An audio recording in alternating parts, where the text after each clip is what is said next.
Have you ever agreed to something you didn't actually want to do? Maybe it was small. Maybe it was important. But in that moment, you felt pressure. Not obvious pressure, not aggressive pressure, just a subtle feeling that saying no would create tension. So you said yes, and later, you replayed the conversation in your head. You wondered, why didn't I just say what I actually felt? That wasn't weakness. That was unrecognized manipulation. And here's the uncomfortable truth. Manipulation rarely looks toxic. It looks reasonable. It sounds logical. It feels emotional. And that's why most people never see it happening. But high-value thinkers do. Not because they're smarter, not because they're colder, but because they understand one thing clearly. If someone can control your emotions, they can control your decisions. And if they control your decisions, they control your direction. So let's break down the 7 ways high-value thinkers protect themselves without drama, without aggression, and without losing their character. First, they don't react immediately. Most manipulation happens in the first few seconds. Someone criticizes you publicly. You rush to defend yourself. Someone questions your decision. You over-explain. Someone provokes you emotionally.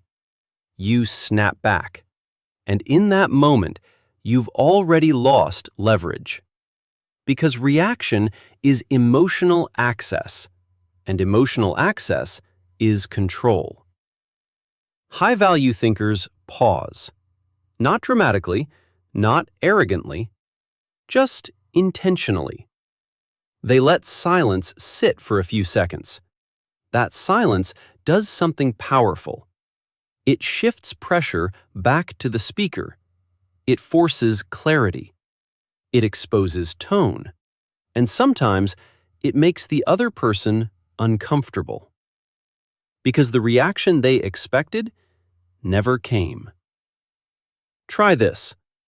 The next time someone says something that triggers you, don't respond immediately.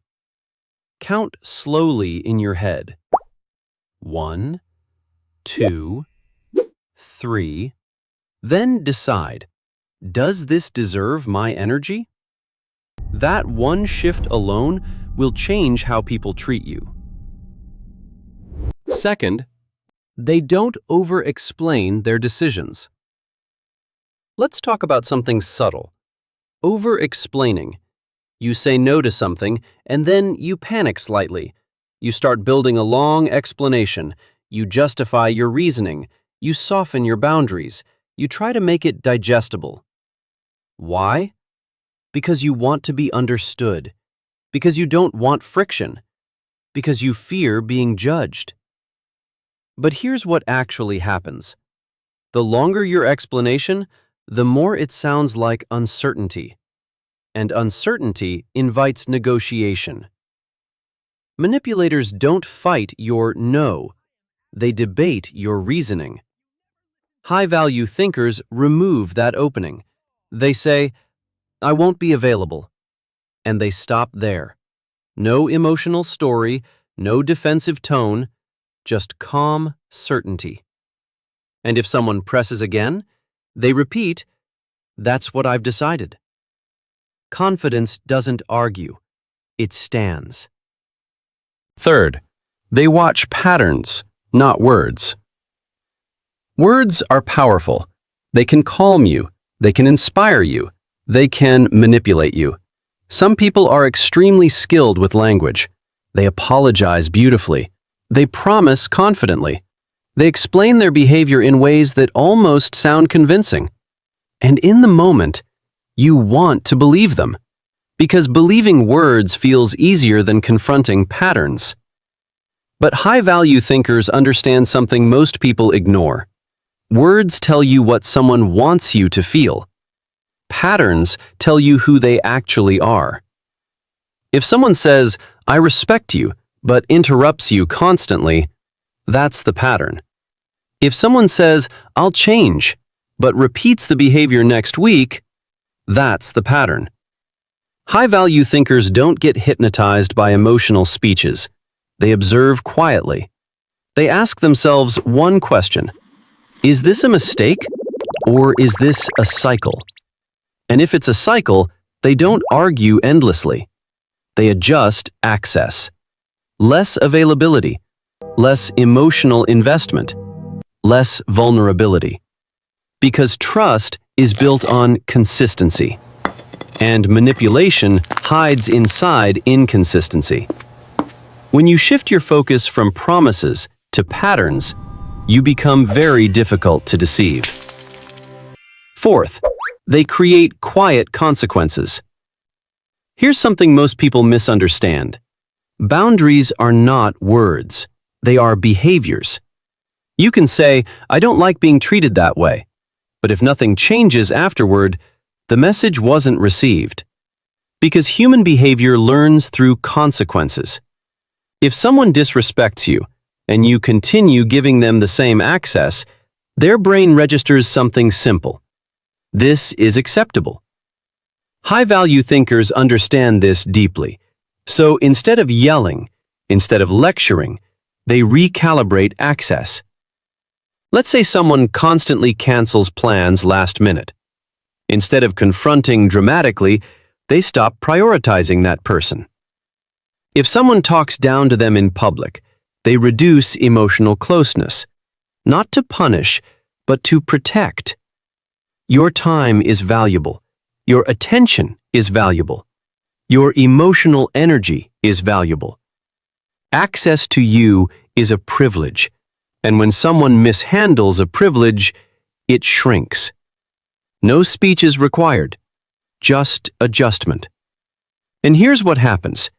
People notice the shift, because access feels different when it changes. And most of the time, respect increases, because you quietly demonstrated your value. Fifth, they are comfortable being disliked. This one changes everything. As long as you need everyone to approve of you, you are controllable. Because fear of rejection is powerful. Someone says, "If you really cared," and you feel pressure. Someone says, "Everyone else agreed," and you feel isolated. Someone withdraws warmth, and you feel anxious. That anxiety is leverage. High-value thinkers accept something uncomfortable. Not everyone will like you, and that's not a problem. It's clarity. When you stop trying to be universally liked, you stop reshaping yourself for comfort. You stop apologizing for reasonable boundaries. You stop saying yes when your instinct says no. And here's the paradox. The moment you're okay being disliked, people respect you more, because authenticity feels stable, and stability feels strong. Manipulators rely on your need to belong. When that need weakens, their leverage disappears. Respect replaces approval, and respect lasts longer. Sixth, they detach from urgency. Manipulation often hides inside urgency. Decide now. This won't last. If you don't act today, you'll regret it. Pressure creates emotional fog. When you feel rushed, your logical brain weakens, and your emotional brain takes over. High-value thinkers recognize this pattern instantly. The moment something feels urgent, they slow down. Not to be difficult, but to be clear. They ask one powerful question.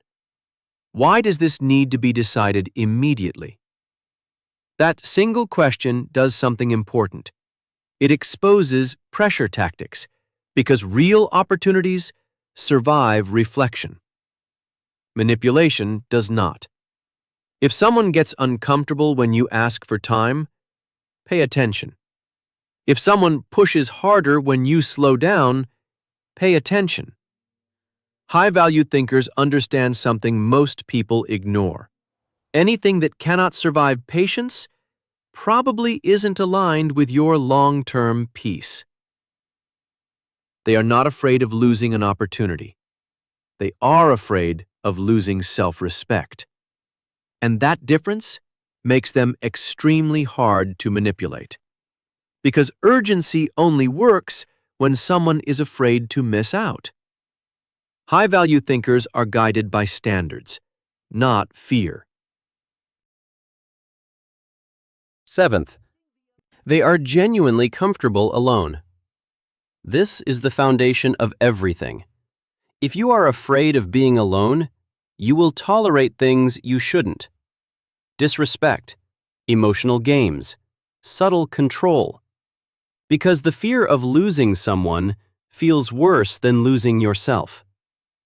High-value thinkers reverse that equation. They build a life that feels full even when no one is watching. They have goals, routines, interests, inner direction. So when someone tries to manipulate through withdrawal, silent treatment, attention games, emotional distance, it doesn't shake them deeply. Because their stability isn't outsourced. When you are genuinely okay alone, you stop clinging. You start choosing. And choosing is power. Dependence invites control. Independence invites respect. When someone realizes you don't need them, they treat you differently. Because now, your presence is a choice. And choices feel valuable. Here's the truth most people avoid. Manipulation doesn't stop because you argue better. It stops because you become harder to move. But ask yourself honestly, which one are you right now? Are you the one reacting to every spark, or the one who holds the flame? High-value thinkers are not aggressive. They are calm. They are observant. They are disciplined with their emotions. They don't try to control others. They control themselves. And that changes everything. Now imagine choosing that version. You pause instead of reacting. You watch patterns instead of promises. You become comfortable alone. Does that feel like a loss, or does it finally feel like freedom? What happens next is the test. Some people will feel uncomfortable. Some will pull away. Some will test you. Let them, because the people who remain will respect you differently. And respect feels different than approval. It feels stable. It feels calm. It feels earned. So here's your question for tomorrow. What is your plan A? Which of these 7 shifts are you committing to first? Don't try to change everything at once. Just one. Pause before reacting. Or stop over-explaining one decision. Comment the one shift you're committing to. Make it visible. Watch what changes. You won't become colder. You'll become clearer. You won't become distant. You'll become deliberate. And when you are deliberate, you are powerful. Because when you stop being easy to influence, only those who truly value you stay. And once you become that person, it's very hard to go back. And that is real strength.